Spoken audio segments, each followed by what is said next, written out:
बिस्मिल्लाहिर्रहमानिर्रहीम। अस्सलाम वालेकुम। किसी रियासत में एक बहुत अमीर शख्स रहता था। दुनिया की हर आसाइश उसके पास थी। इसका एक ही बेटा था जो तन्हाई पुरतयश जिंदगी गुजार रहा था। एक दिन उस शख्स ने सोचा कि किस तरह मुझे अपने बेटे को इस बात का एहसास दिलाना चाहिए कि वो किस कदर ऐशो इशरत की जिंदगी गुजार रहा है। इसे इल्म होना चाहिए कि हमारे मुआशरे में बहुत से गरीब लोग भी रहते हैं और वो गुर्बत में किस तरह ज़िंदगी गुजारा करते हैं, ताकि मेरे बेटे को इन चीज़ों की कदर कीमत का एहसास हो जो इसे मुयस्सर हैं, और इस मालो दौलत की कदर हो जो मैंने उसे दे रखी है। यही सोचकर उसने फैसला किया कि वो एक दिन अपने बेटे को किसी गांव में ले जाएगा। वो पूरा दिन किसी गरीब किसान के घर गुजारेंगे। वो अपने बेटे के हमराह अपनी रियासत के छोटे से गांव में पहुंचा और पूरा दिन वो दोनों एक किसान के साथ रहे। इस शख्स ने अपने बेटे को पूरा गांव दिखाया और गांव के लोगों का रहन सहन, खाना पीना और पहनना ओढ़ना भी दिखाया।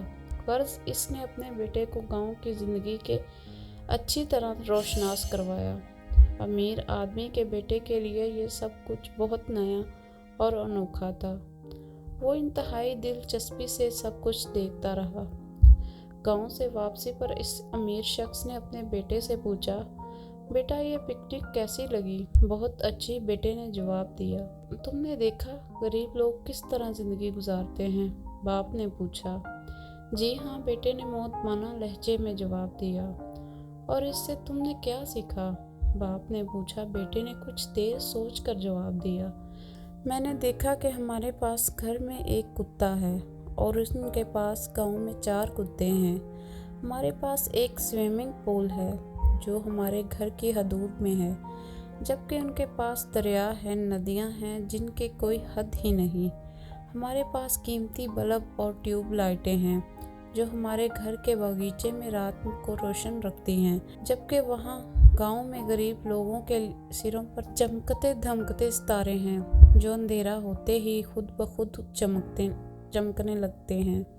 हमारे घर का लॉन घर के दीवार के साथ ख़त्म हो जाता है और उनका लॉन वो ज़मीन है जो ताहद्दे निगाह फैली हुई है। बेटे का जवाब सुनकर बाप लाजवाब हो गया। बेटे ने अपनी बात जारी रखते हुए मज़ीद कहा, बहुत शुक्रिया अब्बा जान कि आपने मुझे बताया, दिखाया और एहसास दिलाया कि हम किस कदर गरीब हैं। ये एक आफाकी सच है कि सब कुछ सिर्फ हमारे देखने और सोचने के अंदाज पर मुनहसर होता है। एक मशहूर कहावत है, हम चीज़ों को वैसे नहीं देखते जैसी वो होती हैं, बल्कि वैसा देखते हैं जैसे हम होते हैं। हमारी ज़िंदगी हमारी सोच पर मुनहसर है। हम हमेशा उसी तरह ज़िंदगी गुजारते हैं जिस तरह की हमारी सोच है। अगर आप मिस्बत सोच और मिस्बत शख्सियत के मालिक हैं तो आपकी ज़िंदगी में यकीनन पुरसुकून, खुशहाल और आला मेयार की होगी। अगर आपके पास प्यार, मोहब्बत, दोस्त, ख़ानदान, अच्छी सेहत और ज़िंदगी के बारे में मिस्बत सोच है तो आपके पास सब कुछ है। इन चीज़ों को ना तो आप खरीद सकते हैं और ना किसी से छीन सकते हैं। ज़िंदगी में सब मादी अशिया आप हासिल कर सकते हैं। जो कुछ आप सोचते हैं और चाहते हैं कि आपके पास मादी असबाब हों, वो मुस्तकबिल में कभी ना कभी आप हासिल कर ही लेते हैं। लेकिन अगर आप में वो सब कुछ हासिल करने का जोश और जज्बा और हिम्मत और जुर्रत नहीं है तो फिर आपके पास कुछ नहीं है।